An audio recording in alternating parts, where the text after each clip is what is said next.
So I made a video about conservative furries, and if you missed that one, the basic question that I was asking was, how do you reconcile being conservative while participating in a fandom that is overwhelmingly LGBTQ+, and knowing that your belief systems seek to dismantle a space that you participate in and that a lot of your friends find safety and comfort in? But I guess my point is, like, there has to be a better way for us all to see eye to eye. Like, we probably all want the same things fundamentally, right? Like higher wages and billionaires in prison for starters. Hey Rorschach, thanks for liking my avatar. I also love your cute suit. Funny enough, your original conservative video is where I've seen it the most, because social osmosis tends to mention you banana peeled. Since I'm currently testing some video setup shenanigans, I'm known as one of those furries who finds a type of enjoyment in a political thesis, and this is an important topic where I believe we have the ability to facilitate that better structured dialogue where seeing eye to eye is possible, even when the contradictions of right-wing ideologies are so stark. I'm hoping you're still open to listening to another shirtless rando's perspective about this type of politics, even if I'm a little bit late to the convo. Whoopsie. I believe you can easily reconcile a conservative's deranged hypocrisies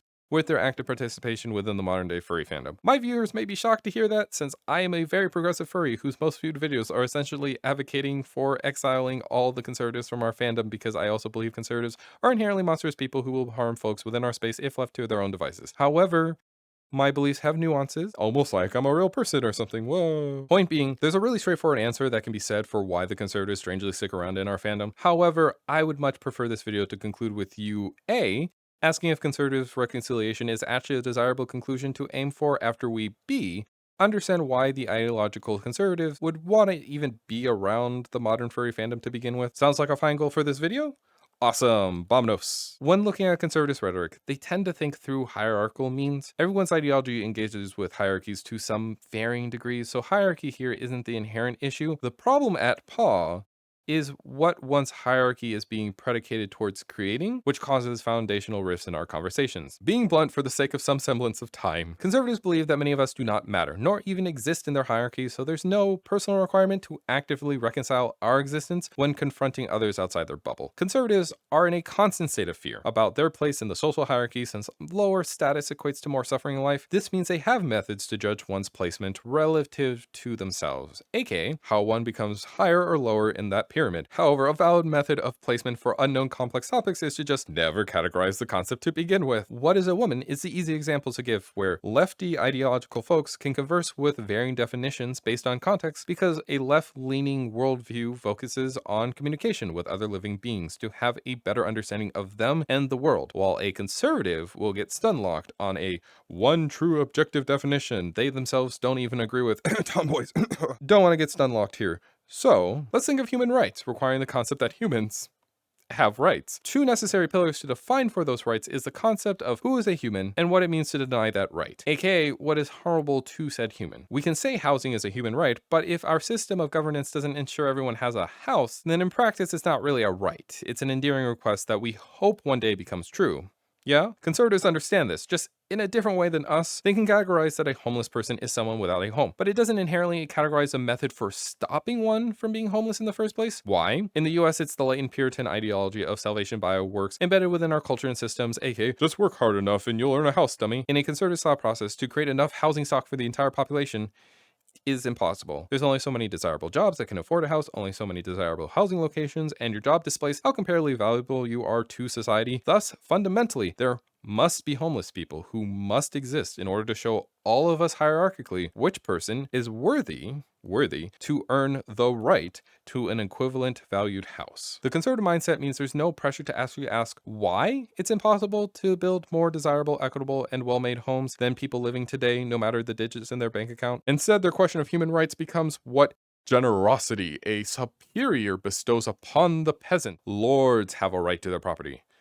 Peasants do not. This conservative worldview is so essential to nature that it can sound really annoying to them to even ask basic follow-up questions. It's a very theistic mindset that requires you to think in godly terms. Like if we're trying to discuss why 2 + 2 = 4 can be a profound mathematical statement on life, a conservative would just wonder why you'd even ask to discuss that if we both know the answer is 4. Why are you trying to complicate kindergarten arithmetic with axioms, you woke liberal scum? Thus, for conservative furries, their inner bias of hierarchical placement for our fandom's governance basically says, well, harm can only really happen to whatever imagined ideal version of the furry they love about in their head is. This is explicitly where we find folks like the conservative Christian furry TikTokers ranting about returning to a more pure and welcoming state of the furry fandom that used to be. The timeline being drenched in hating baby furs is a consequence of those conservative Christian furry TikToker types. Speaking of the furry babies, the biggest baby king of themselves, white Confederate coded Jesus, to a conservative furry is the most ideal fursona haver, I guess. Really depends on if they pick the lion symbolism over the biblically accurate lamb symbolism, but that's a tangent for another time. Similar to the general human rights discussions, that type of ideal which conservatives ask for, like a welcoming fandom, can feel very disconnected from the practical implementation of the actual request, because for the conservative,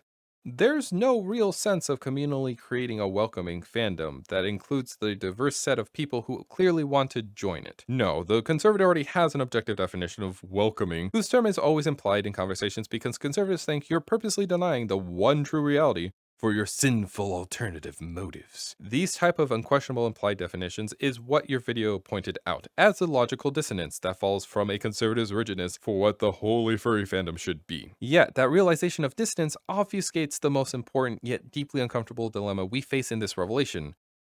Do both we and conservatives actually desire referencing the same dictionary and goals, or are we specifically charitably assuming conservatives desire our definitions and goals so that we can personally avoid making the accusation that the person we're speaking to is an absolute monster? To be fair, conservatives also make assumptions during eye-to-eye talks, but in a different way which allows them to more readily lie via omission to us. That way, we stay confused and bicker about their range of charitability while they clearly attempt their obvious power grabs that can and will throw you under the bus. Again, I'm a little late to making this video, so maybe you still believe, like once upon a time I believed, in an assumption that we have the same qualms as conservatives, just expressed differently. The truth is, they don't have the same qualms.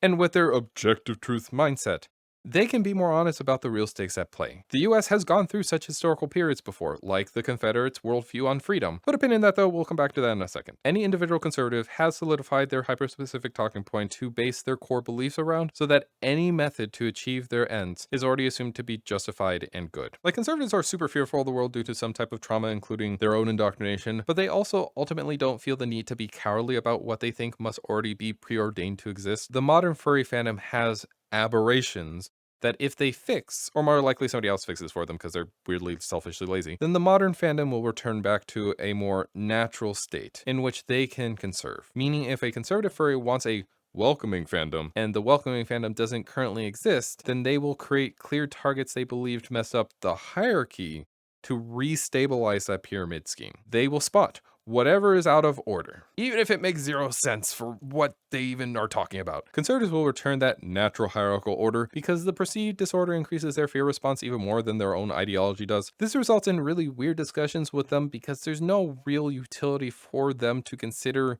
your point of view beyond entertainment or rhetoric theft. All conservatives really want to do is control the conversation so that they set up their implied rules, which favors them winning a culture war. Whether they start off with a, we're just buddies with a few disagreements, or the wild conspiracies out of nowhere, they'll pivot to what they actually want to talk about all the same. Because the dialogue is not what their goal is. Again, if we're not obfuscating the situation that conservatives' beliefs are monsters and conservatives will only focus on achieving those monstrous beliefs, then that creates a whole new discussion on our part where we must manage a monster, that we have to make hard ethical choices of what duties we must take to protect ourselves from those monsters. Conservatives, on the other hand, just get to reattempt their monster shtick over and over and over and over again. Because all it takes for their goals to succeed is finding or in a person who will accept their one hyper-specific talking point like they did personally a long time ago. Once that fear response is lodged deep inside, a bunch of unquestionable fallacies can take hold to kind of suppress the fear response only as long as they keep perpetuating said fallacies to their media and friends and environment, their bubbles, etc. If that fear response is spread into enough brains, then said fear will validate itself socially via friend-of-friend citation, even when, again,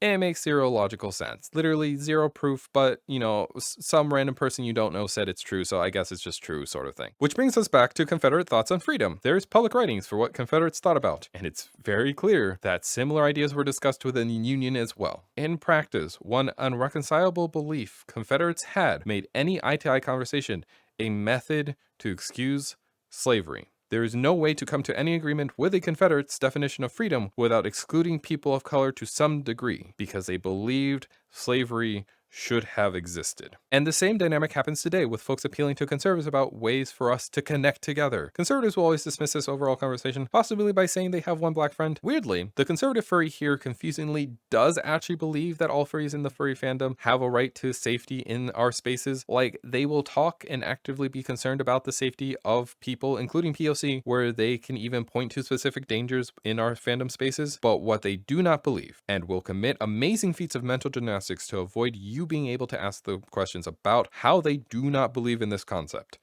Conservatives do not believe that all the people around them are human. In their hierarchy, they see certain furries as lords, certain furries as peasants, then certain furries as inhuman creatures below the pyramid to begin with. And there's an easy way to process their perspective. Please imagine how you yourself would respond if I came up to you saying, dogs need accessible courts when they're harmed by humans. That means dog accessible doors, proper dog translations, adequate labor time spent on dog cases, and counsels that will take dogs seriously. A lot of you would chuckle and think, no, human lawyers would defend the dog's animal rights against another human lawyer, then a human judge would administer whatever reconciliation was decided upon by the human adults in the room. The dog can be a participant to some degree. They matter, of course, but there's always an exception you can make that overrides their autonomy. That's what conservatives think about POC, because many people's parents literally treated POC like cattle and dogs, because many people's parents literally were in Jim Crow segregation times. Not only was full-blown Jim Crow segregation only a few decades ago,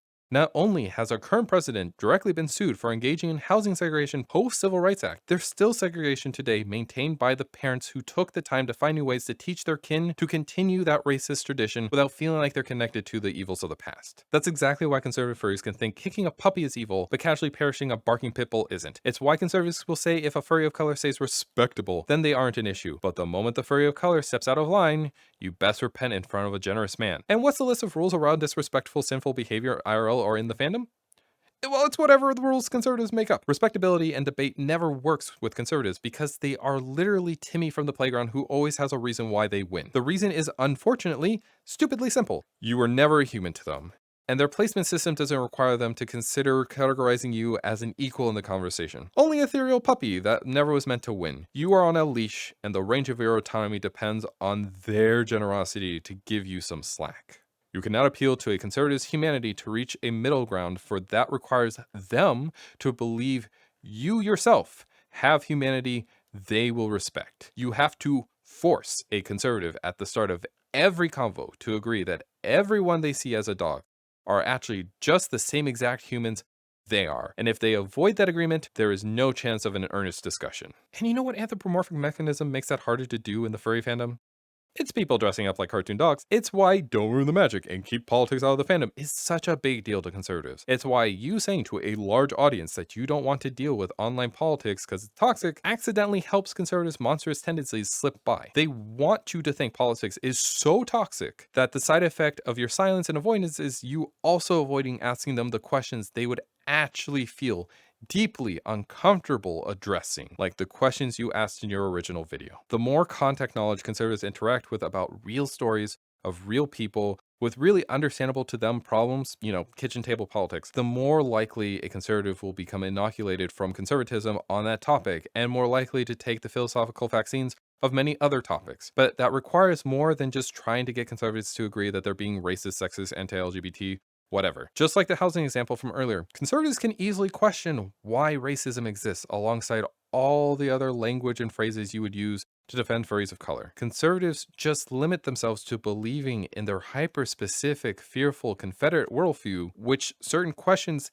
can never move beyond. The real epiphany that breaks the conservatives' racist core beliefs to finally get them to see eye to eye is deceptively super simple. Get them to recognize their hyper-specific core memory experience that turned into the foundational rotted roof for all their other beliefs, get them to feel that belief as being hilariously silly and disconnected from their actual reality, concluding in them no longer being able to explain nor suppress the fear they've been holding on to. Whatever pain, whatever indoctrination, whatever unknown obstacle they were too cowardly to face, that new motivation to finally understand the fear they felt trapped by will lead them on a path that can, not will, can heal them of their trauma if they're alongside the right people at the right time for an extended period of time. Now, the hard part is determining what the hyper-specific racist, sexist, anti-LGBT, etc. talking point they actually hold on to is, since day to day, they're drenched in a media and social ecosystem that has them reciting similar branching topics where they can focus on the leaves instead of the core roots. Again, they believe in objective roots as a given by the gods, so their very particular idea usually doesn't need to be mentioned to you. That's where you see the phenomenon of people who argue to you about a video you didn't make. They're assuming you're a different tree sprouted from the same root system as them, and there's no need to debate their original trauma. They want to pick the leaves from a branch high above, keeping the real rotted roots buried away unless you meticulously dig around for hours coddling them. With all that context laid out, it's time for the straightforward answer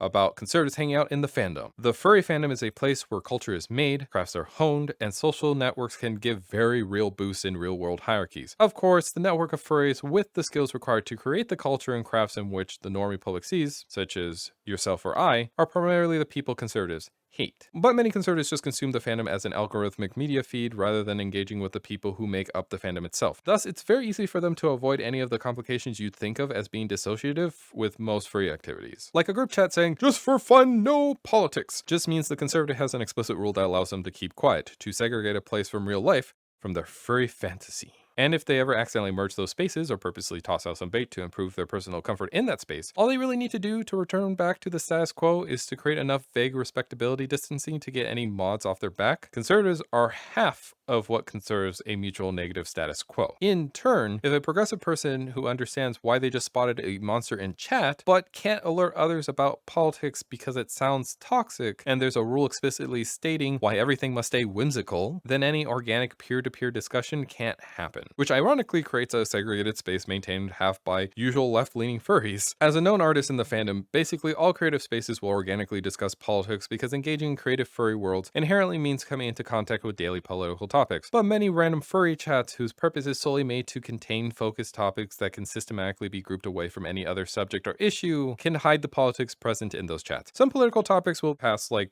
the pride flag and whatnot, but more explicit details like LGBT plus history can still generally be a faux pas. Some of this can be dissuaded in some social circles, like at conventions, which can easily side-eye a conservative because to be at a con is to engage in a space people are actively creating. But a chat with yet another text message that happens to get past automated moderation can easily be scrolled by anyone, including those interested in the topic. Even being canceled nowadays is just being blocked by a rando who doesn't like you. Right? That creates a bubble. That bubble has no tangible pushback. No tangible pushback means that you get more introverted, wacky conservatives who start more overtly repeating the branching talking points they stew in personally, which creates all the toxic fumes no normal furry wants to be near, which is what no politics rules are actually trying to combat, but ultimately fail, because conservatives then feel safer to stay in those spaces where the toxic fumes aren't detected until it's too late to address without blasting integral community members with high volumes of toxic fumes. So knowledgeable people will slowly leave, while less knowledgeable people will get acclimated to the toxicity, which creates a baseline for accepting more toxic fumes in the future, which adds to the cycle of creating more conservative furry echo chambers, so on and so forth. This finally brings us back to the conclusion for this video. Point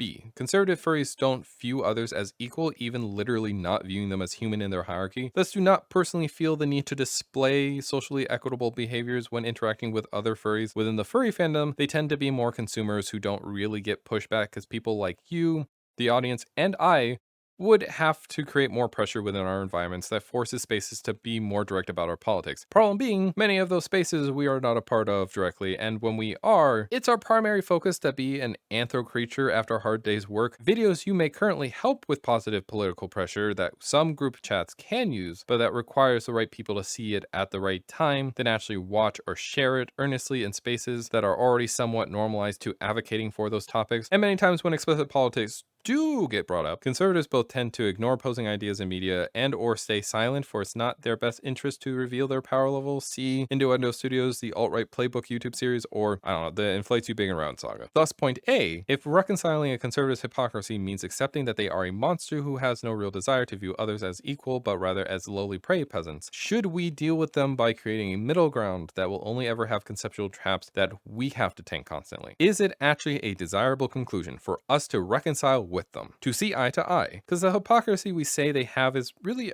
our own creation. Conservatives definitely have a nonsensical belief system built on lies, but to them, that rooted lie is now very stable and constant in their mind. No hypocrisy exists within their range of perception, which is why they tend to be super annoyed when you, the audience, or I, treat them like they should have some feeling of dissonance. If they truly felt the disconnect, they wouldn't be conservatives. These people are afraid because they've been hurt. Instead of facing that hurt so they can heal, they let it fester into the cruelty we see all around us today. Thus, the difficult follow-up question here is not asking why there are conservative furries in general. The furry fandom is really cool. People want to be part of cool things. That's really it. But most will just give general answers that don't meaningfully address the fundamental questions we seek the truth on. The question we must ask in order for a better structured discussion in the future is how we must ponder the creation of methods that better indicate what specific issues any person holds that causes them to be more vehemently afraid of the world to where they're willing to harm their fellow furries around them for selfish illusionary protection. I've alluded to those methods in my The Furry Fandom is for Everyone video and another video with a very clickbaity title. I'm still trying to figure out my concept of a plan for the explicit methods to address these major issues, which will require a video or videos for another time. You can follow me for that eventual showing if you'd like. Either way, Rorschach, I do hope you found this video useful, and I hope that you have a great day. Hi YouTube, this was primarily a TikTok response video testing a casual video stuff for like short form stuff, but as you can clearly see, I also did it so that it could be a YouTube video. That way, my generous patrons you see scrolling by could also watch this without being stuck in the black bar zone. Whoa. You could also support my random rambles or see them early like they did via patreon.com/peercore, or like, comment, and subscribe if you just liked the video. Remember to watch my other videos I mentioned, like The Furry Fandom is for Everyone, or whatever YouTube thinks you would like the most. Also go check out Rorschach's School Works. They're mostly on TikTok, I believe, but you should seriously subscribe to me here, because I like being a YouTuber more than a TikToker. It's just I have more followers on TikTok than here. You could change that. You can change that right now. Go subscribe. Go subscribe here. Click the button. Thank you everyone for watching. Keep your reconciliation pure, and I'll see you next time, everyone.